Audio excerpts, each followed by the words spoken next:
Hi, everyone, and welcome to the latest episode of the Tiny Brains podcast. I'm Kevin Joyce, CEO at Tiny Brains, and with me, as ever, is Peter Graham, the Brigadier of Brains. Say hello, Peter.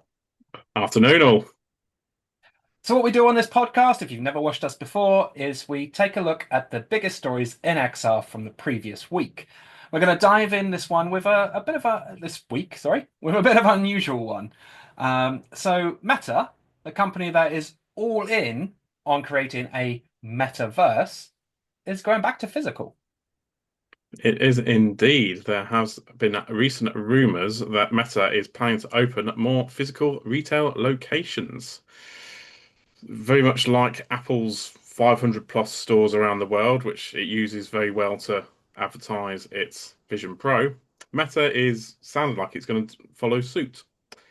If you know already, Meta actually only has one physical store. There's one in it's Burlingham, California, and that is pretty much it. So it's right next to their campus, and you can play on their Quest and all the other bits of tech that they've got.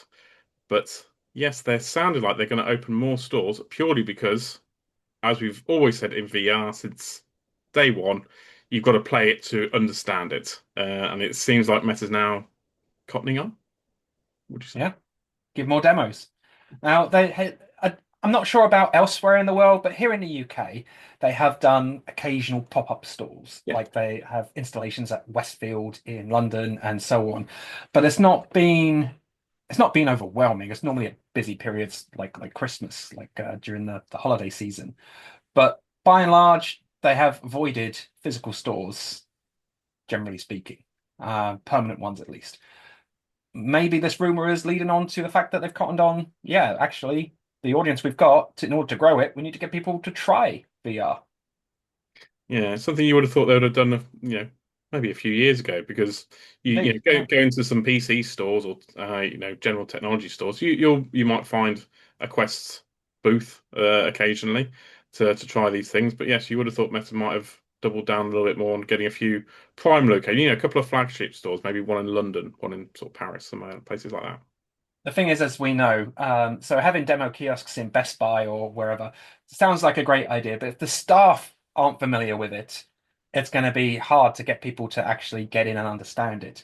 So Meta's own stores will definitely be a superior experience because they are well known. I mean, you and I have both attended lots of events that Meta have been at, and even if the staff are brand new that week, they have been well trained on how to educate people in these headsets. So yeah. I'm all for it. I think it's a great idea. Yeah. We don't know how many they're planning, where they're planning to put them, and when. So we'll have to wait and see on that one. So moving on, we're going to talk about PlayStation VR 2, and things have been going all over the place with PSVR 2 this year. They have been. So here's a little bit of a perk for everyone. It's the Days of Play disc sale.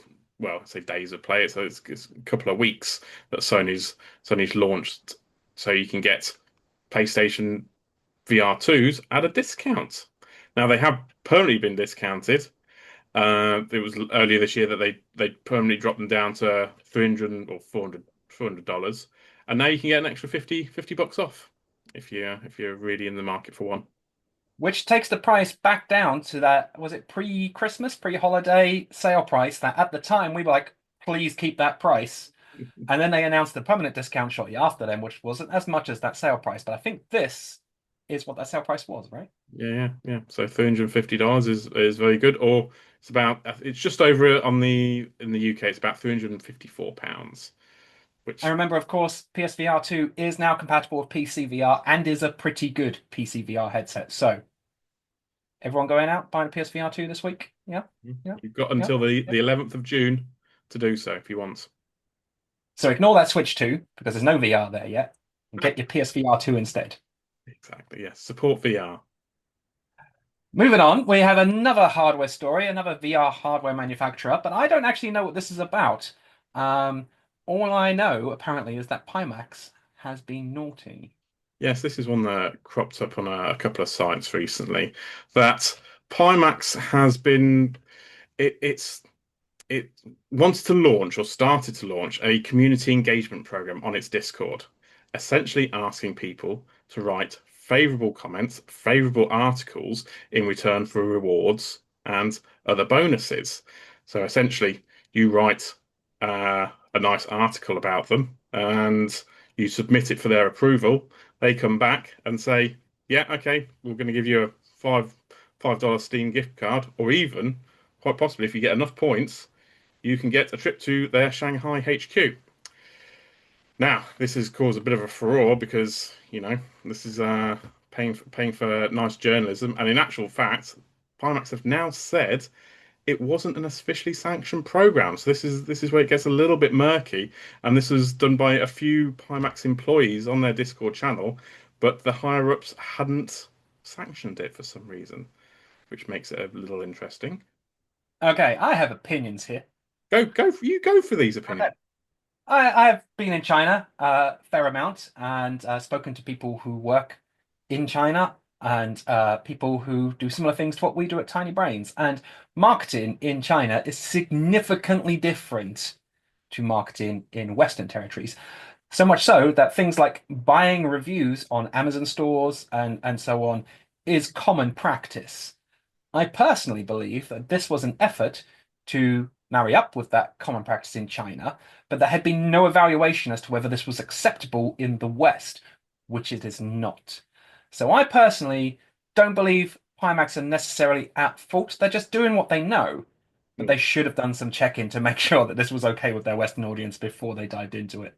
That's it, because we all know content creators do paid sponsorships, and they have to be open about it on channels like YouTube, saying that it's a paid sponsorship post, and that's fine. It was more the fact that, as you say, this is something that's maybe a little bit cultural as well, but it's also felt a little bit under the radar. It was trying to be maybe a little bit sneakier because it was being done or being asked of their Discord users.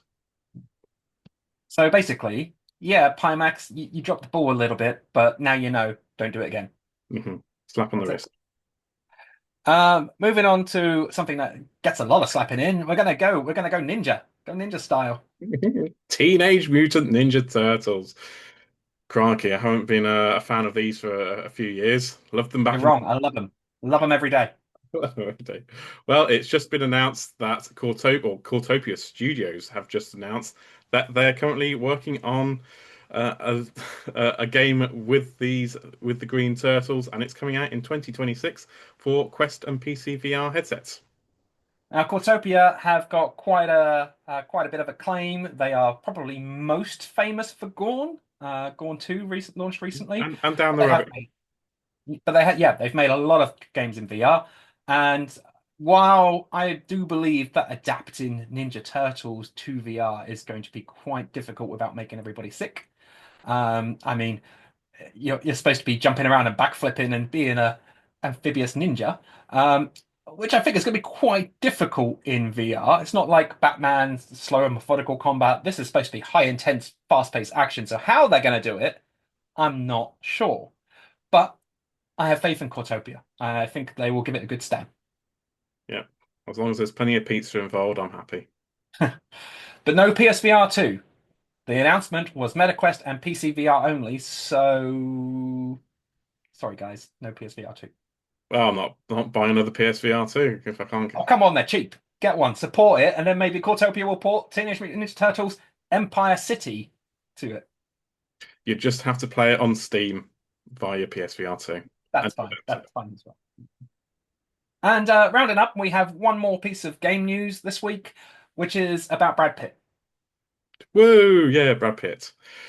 Another big IP coming to VR. So shows the power of VR, I think. World War Z VR, in fact, because we can't get enough of zombies, can we? Nobody can get enough of zombies in VR. So this is a game that's based on the film, based on the books. It doesn't have Brad Pitt anywhere in it, but it's a game series that on flat screen, PC and consoles, is all about like hordes of zombies, like ridiculous amounts of zombies coming at you in a co-op experience. The VR version promises to have these hordes of zombies still. Apparently, it's up to 200 enemy models on screen at one time, which is impressive. However, there is no co-op. Your teammates, you will still have teammates, but they will be AI only, no multiplayer. So, are we going to have a Borderlands VR style situation here where everyone's like, well, it's great, but the idea of this game was co-op, and now there's no co-op in the VR version. So this is going to be one that, while it looks impressive and will surely handle impressively, you're going to need to play it first. Yeah, yeah, definitely. Well, there's not too long to wait. Only about 3 months. 12th of August. Yeah, it's coming soon. That's the summer game wrapped up. There's not a lot launches in summer, so yeah, you get hot and sweaty in your VR in August, fighting Perfect. zombies. Just what I always love. Yeah. Okay, so that's all we've got time for this week. Thank you very much for watching. If you've got any stories that you'd like to have discussed on this podcast, please feel free to reach out to us in any of the millions of places you can do so. And yeah, we'll see you all again next week.